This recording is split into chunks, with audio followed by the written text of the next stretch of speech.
জিনিসের ব্যাপারে শুধুমাত্র পজিটিভলি ভেবে ওই জিনিসটাকে পেতে পারে, যার জন্য তাকে মাত্র 3টে স্টেপস পুরো করতে হবে।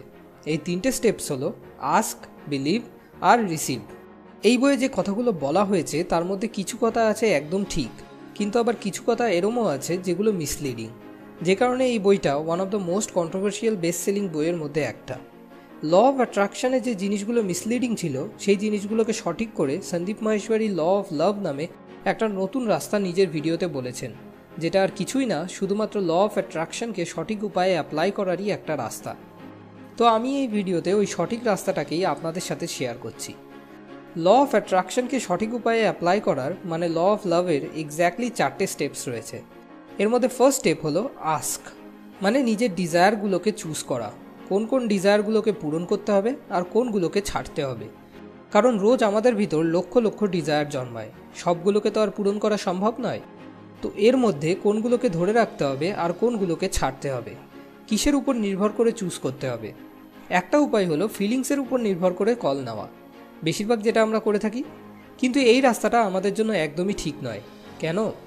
কারণ যেমন ধরুন বিজয় নামে একটা ছেলে আছে। বিজয় জানে যে সকালে উঠে এক্সারসাইজ করা শরীরের পক্ষে সব থেকে ভালো। এবার বিজয় যদি নিজের ফিলিংসকে ধরে তো ওর ফিলিংস ওকে কী বলবে? আরে পাগল নাকি, এত ঠান্ডায় সকালে তাড়াতাড়ি কে উঠবে? রাত অবধি হোয়াটসঅ্যাপে চ্যাটিং করব, তারপর সকালে আরাম করে দেরি করে উঠব। এটাতেই ফিলিংস খুব দারুণ। কিন্তু এটা কি বিজয়ের শরীরের জন্য ভালো? বিজয়ের 4জন বন্ধু সিগারেট খায়, সে একা খায় না, তো ফিলিংস কি বলবে? আরে খাও সিগারেট। কিন্তু সেটা কি বিজয়ের শরীরের পক্ষে ভালো হবে? তো ফিলিংসের উপর নির্ভর করে আমাদের কখনো চুজ করা উচিত নয়, কারণ ফিলিংস আর টেম্পোরারি। তাহলে এরকম অবস্থায় আমরা কি করতে পারি? আমরা সঠিক আর ভুলের উপর নির্ভর করে কল নিতে পারি। বিজয় নিজেকে প্রশ্ন করলো, আমার কাছে 2টো অপশান আছে। 1, আমি অনেক রাত অবধি জেগে থেকে এইসব উল্টোপাল্টা কাজ করতে থাকি, বা 2, রাতে তাড়াতাড়ি শুয়ে পড়ি আর সকালে তাড়াতাড়ি উঠে এক্সারসাইজ করতে যাই। এবার এর মধ্যে কোনটা ঠিক আর কোনটা ভুল? বিজয় উত্তর পেল, যদি হেলদি থাকতে হয় তাহলে অবভিয়াসলি সেকেন্ড চয়েসটাই ঠিক। আর হেলদি তো থাকতেই হবে, তাহলে ব্যাস কথা শেষ, যেটা ঠিক শুধু সেটাই, তাতে ফিলিংস বাজে হোক কি ভালো। আমাদের শুধু এটা দেখতে হবে কোন কাজটা আমাদের জন্য ঠিক আর আমাদের আশেপাশের লোকজনদের জন্যও ঠিক, শুধু সেই কাজটাকেই বেছে নিতে হবে। এবার সেকেন্ড স্টেপ হলো বিলিভ। আপনি ঠিক আর ভুলের উপর বেস করে ঠিক জিনিসটাকে বেছে নিলেন। এবার আপনার কাছে 2টো রাস্তা আছে। একটা রাস্তা হলো চাওয়া। ভগবান সিইও আর আমরা এমপ্লয়িজ, তো সিইও কাকে প্রমোশন দেবে? যারা শুধু চায় তাদের, নাকি যারা প্রকৃত উপযুক্ত তাদের? আপনি হতেন তো আপনি কাকে দিতেন? যদিও এখানে কথা হচ্ছে ভগবানের, আমরা এতটা ফেয়ার নই, কিন্তু উনি তো একদম ফেয়ার ভাই, তো উনি তো সবসময় সঠিক লোককেই প্রমোশন দেবেন। তো চাওয়ার বদলে নিজেকে উপযুক্ত তৈরি করতে হবে, যেটা হলো দ্বিতীয় রাস্তা। আপনি সেটা পাবেন না যেটা আপনি চান, আপনি সেটাই পাবেন যেটা আপনি নিজে। আর আপনি কে? আপনি আপনার বিশ্বাস। আর শুধু চেয়ে চেয়ে বিশ্বাস কখনো বদলায় না, উপযুক্ত হতে পারলে তবেই বিশ্বাস বদলায়।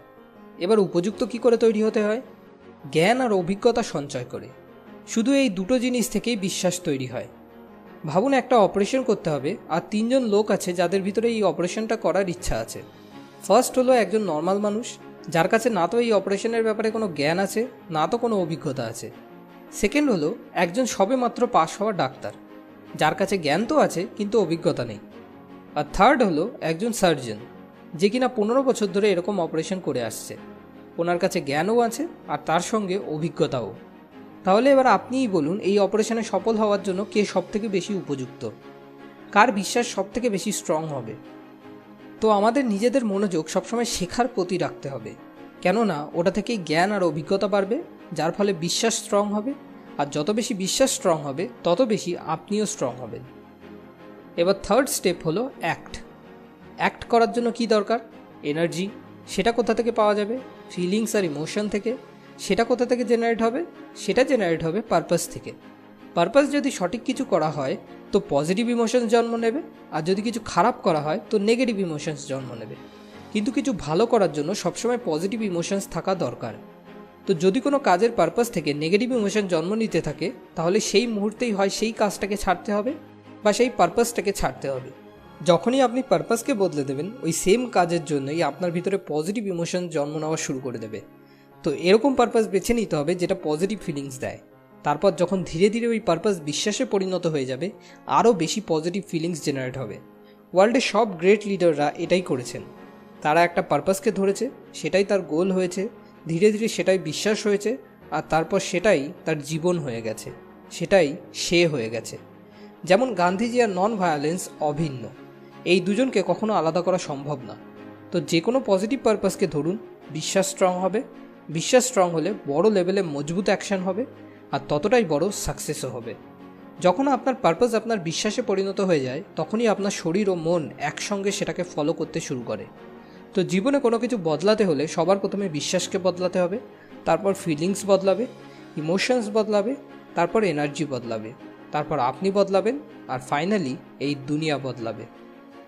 এবার লাস্ট স্টেপ হলো অ্যাকসেপ্ট। এই 3টে স্টেপ এক্স্যাক্টলি ফলো করার পরও কোনো কি গ্যারান্টি আছে যে আপনি যেটা চান সেই জিনিসটা আপনি পাবেনই? না, পাওয়া না পাওয়া আমাদের হাতে নেই। কিন্তু তাতে কি আসে যায়? আপনি কাজ করবেন, কেননা আপনি ওই কাজটা করতে ভালোবাসেন, ওর থেকে যেটা আপনি পাবেন সেটাকে নয়। এরপর সফলতা আসুক কি ব্যর্থতা, how does it make a difference? এবার এখানে 3টে সিচুয়েশন আছে। আইডল হলো কোনো আউটকামের ব্যাপারেই না ভেবে শুধুমাত্র কাজটা করতে থাকা, মানে কর্ম করো কিন্তু ফলের আশা ত্যাগ করো। সেকেন্ড বেস্ট হলো আউটকামকে ধরা কিন্তু মনোযোগ নিজের কাজে করা। আর থার্ড আর সব থেকে খারাপ হলো যে কাজ যাক মায়ের ভোগে, আর কি চাই শুধু সেটা নিয়েই মতলব রাখা। মানুষ, সিচুয়েশন সব কিছুর মধ্যে শুধু মতলব খোঁজা, নিজের মতলব হাসিল করা আর ছেড়ে দেওয়া। এতে আপনার ভিতর কম্পিটিশন আসবে, যার ফলে ইগো, জেলাসি আরও সব নেগেটিভ ইমোশনস এসে আপনাকে চারিদিক থেকে ঘিরে নেবে। এটা কখনোই করা উচিত না। সাকসেস হোক কি failure, accept it. Feeling good or bad, accept it. আর আগে এগোতে থাকো, আর সেগুলোকে পিছনে ছেড়ে যেতে থাকো। তো ল অফ লাভের মানে ল অফ অ্যাট্রাকশনকে সঠিক উপায়ে ইমপ্লিমেন্ট করার জন্য ফার্স্ট স্টেপ হলো ঠিক আর ভুলের উপর নির্ভর করে নিজের ডিজায়ারকে চুজ করা। সেকেন্ড, জ্ঞান আর অভিজ্ঞতা সঞ্চয় করে নিজেকে উপযুক্ত বানানো। থার্ড, একটা সঠিক পারপাসকে ধরা যাতে ওই কাজটা করার জন্য পজিটিভ এনার্জি পাওয়া যেতে পারে। আর লাস্ট স্টেপ হলো সাকসেস হোক বা ফেলিয়ার, সেটাকে আনন্দের সঙ্গে অ্যাকসেপ্ট করা আর আগে এগিয়ে যেতে থাকা। এই জিনিসগুলো আমি রন্ডা ব্রায়ানের বই দ্য সিক্রেট আর সন্দীপ মাহেশ্বরী ভিডিও থেকে শিখেছি। যদি আপনি চান তো নিচে ডেসক্রিপশনে দেওয়া লিঙ্ক থেকে গিয়ে এই বইটি কিনতে পারেন। পরের ভিডিও পরের শুক্রবার। Thanks for watching.